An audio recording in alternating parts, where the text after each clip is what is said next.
नमस्कार, मी पुष्पा राजकोवर. पुष्पा राजकोवर रेसिपीमध्ये आपले स्वागत करत आहे. मी आज तुम्हाला वजरी आणि भाकरी यांचा व्हिडिओ दाखवत आहे.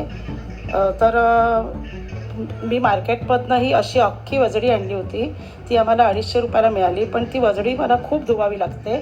तर त्याला थोडे हाता एवढे तुकडे करून त्याचे बारीक बारीक पीसेस करून घेतले आणि ते कंटिन्यू 8 ते 10 वेळा त्याला अशी चोळून धुवावी लागली की ती जेणेकरून त्याच्यातलं जे घाणपाणी असतं ते निघून जातं आणि ती स्वच्छ पूर्ण सफेद पाणी येईपर्यंत ती नळाखाली घेऊन धुतली आणि एक चाळणी घ्यायची, त्या जेणेकरून त्या चाळणीमध्ये त्याचं पाणी निघून जाईल. पण वजडी चांगली धुतल्याशिवाय त्याला फोडणी घालायची नाही, नाहीतर वजडीला खूप घाणेरडा वास येतो. आता वजडी चांगली धुवून झाली माझी. आता मी ते पाणी टाकून देते, घाणेरडं पाणी, आणि वजडी चांगली एका चाळणीमध्ये गाळत ठेवली आहे. आता ती वजडीला मला ते आलं लसूण लावून त्याला फोडणी घालायची आहे. तर मी आता मसाला तयार करते. मिरची, लसूण, कोथिंबीर, आलं ह्याचा पूर्ण मसाला आपण चांगला ग्राइंड करून घ्यायचा. तो मसाला जास्त पाणी न घालता ग्राइंड करायचा. आणि वजडी हा जरा हिवस जास्त प्रकार असतो, म्हणून त्याला आलं थोडं जास्त प्रमाणात घालायचं. आणि वजडीला आलं लसूण भरपूर लागते, त्याच्यामुळे मी जवळपास वाटी भरून मसाला तयार केला आहे. आणि तो आता मी बारीक वाटून घेतला मिक्सरमधनं माझ्या. आता त्याच्यामध्ये एक पातेलं ठेवणार आणि त्या पातेल्यामध्ये बारीक कांदा चिरायचा आणि त्या कांद्याला चांगलं फोडणी घालणार. तर त्याच्यामध्ये कुकर ठेवून त्याला तेल टाकणार. तेल टाकून चांगले 2-3 पळ्या तेल टाकायचे. तेल टाकल्यानंतर त्याच्यात बारीक चिरलेला कांदा घालायचा आहे. तेल चांगलं तापलं आहे की नाही ते असं वरती तेलाच्या वर हात ठेवायचा, म्हणजे हाताला जरासा गरम वाफ आली की समजायचं तेल तापलं आहे. आता त्याच्यात बारीक कांदा चिरला. आता बारीक कांदा चिरून तो कांदा चांगला परतवायचा. कांदा चांगला असा परतवेपर्यंत त्या तेलामध्ये तळायचा. पण कांदा पण असा जास्त घालायचा नाही. मी त्याच्यात एकच कांदा घातला आहे की जेणेकरून ते वजडीचं पाणी एक सुपाप्रमाणे तयार होतं. आणि वजडीचं पाणी टाकून द्यायचं नाही, कारण त्याच्यामध्ये ते वजडीचं पूर्ण सत्व उघडतं. आता त्या कांद्यामध्ये हळद घालायची. चांगले 2 ते 2.5 चमचे मी हळद टाकणार आहे, कारण हळदीने हळद हे बॅक्टेरिया घालवायचं काम करतं. त्याच्यामुळे हळद भरपूर घालायची. आलं लसूण मसाला पण घातला आणि तो चांगला आता त्या कांद्यावर फ्राय करायचा. फ्राय झाल्यानंतर त्याच्यामध्ये आता हळद घालणार. हळद पण चांगली 2 ते 2.5 चमचे घालणार. ती घातली की ती पण चांगली अशी फ्राय करणार. आता ही जी साफ केलेली वजडी आहे पूर्ण बघा कशी छान सुंदर स्वच्छ साफ झालेली आहे. आता ती साफ केलेली पूर्ण वजडी त्याच्यामध्ये टाकली, त्या हिरव्या मसाल्यामध्ये. आणि आपण जसं मटणाला कसं सुपासाठी करतो, आधी उकडून घेतो, तसं उकडून घ्यायचं. पण वजडी ही नेहमी कुकरमध्येच करावी, कारण वजडीला शिजायला खूप वेळ लागतो. मटण कसं पटकन 2 ते 3 ह्याच्यात उकळीमध्ये शिजतं, पण हे शिजत नाही. ह्याला चांगल्या 4-5 शिट्ट्या द्याव्या लागतात. त्याच्यानंतर ते चांगलं परतून झालं की त्याच्यावर मीठ टाकायचं. मिठामध्ये पण ते चांगलं असं होऊन द्यायचं.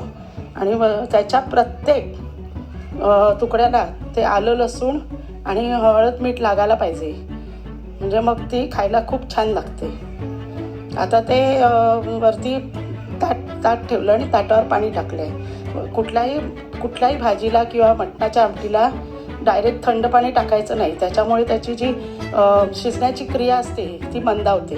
त्यामुळे प्रत्येक याला चांगलं पाणी टाकून त्याच्या 3-4 शिट्ट्या करून घ्यायच्या.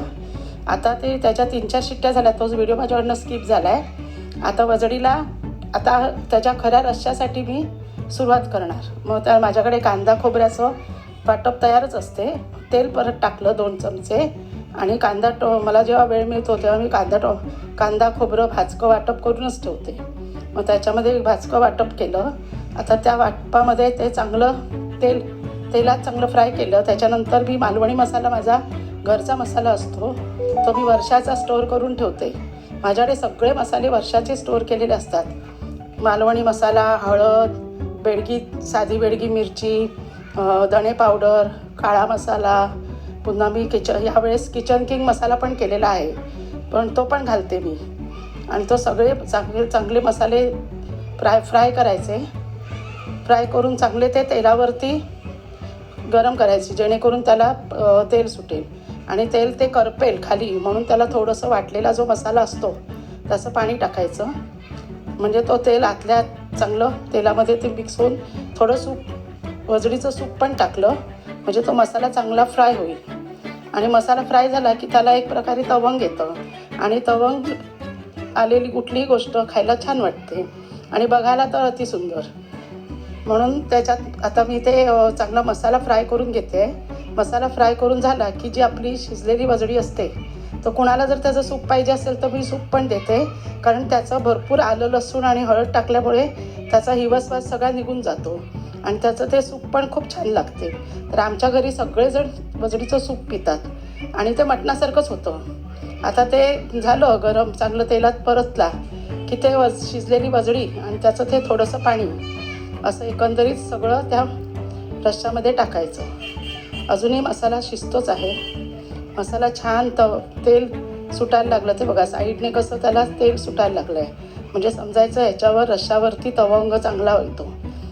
आणि आता शिजलेली वजडी होती कुकरमध्ये, ती थंड झाल्यावर मी दुसऱ्या पातेल्यात काढून घेतली होती. आता ते तेल वरती तवंगायला लागलं तेव्हा मग ती आता वजडी घालणार त्याच्यात. आणि मग त्याला किती तुम्हाला पातळ पाहिजे, तर आम्ही शक्यतो भाकरीसोबतच वजडी जास्त खातो आणि भाकरीला कसा जरा रस्सा लागतो, पण भाकरी चुरून खायची असते. त्याच्यामुळे मी थोडंसं असं वजडीचं पातळच करते, कारण आमच्या घरच्यांना सगळ्यांना पातळ रस्साच वजडीचा चांगला लागतो. म्हणून मग ते थोडंसं पाणी टाकून, गरम पाणी टाकून त्याच्यावर थोडंसं पाणी ठेवलं. मसाल्याचं जेवढं येतं तेवढं पाणी ठेवायचं आणि तुम्हाला किती पाहिजे पातळ घट्ट त्याप्रमाणे तो मसाला तयार करायचा. आणि मग त्याला परत 1, 2, 3, 4 उकळ्या द्यायच्या की मग मस्त वजडी मसाला आमचा तयार.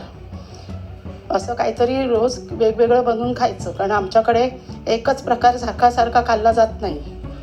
म्हणून हा एक उपद्व्याप असतो. संडे, बुधवार, शुक्रवारी असे आम्ही खाणारे दिवस असतात. त्यावेळेस कधी मटण, कधी चिकन, कधी मासे, असे काही पण असून एक काहीतरी, आणि महिन्यातनं एकदा तरी आमच्याकडे हा प्रकार बनवला जातो आणि आमच्या घरी सगळ्यांना तो आवडतो. इवन माझ्याकडे येणारे पाहुणे पण अगत्याने मला सांगतात की ताई वजडी मसाला कर, आणि आमचं वजडी तयार झाली. बघा, माझ्या नातवासाठी चिकन केलं, ताट वाढलं आहे मिस्टरांसाठी, नातवाला सुकं चिकन, भाकरी, टॉमॅटो सलाड आणि इथे वजडी मसाला आणि इथे भात.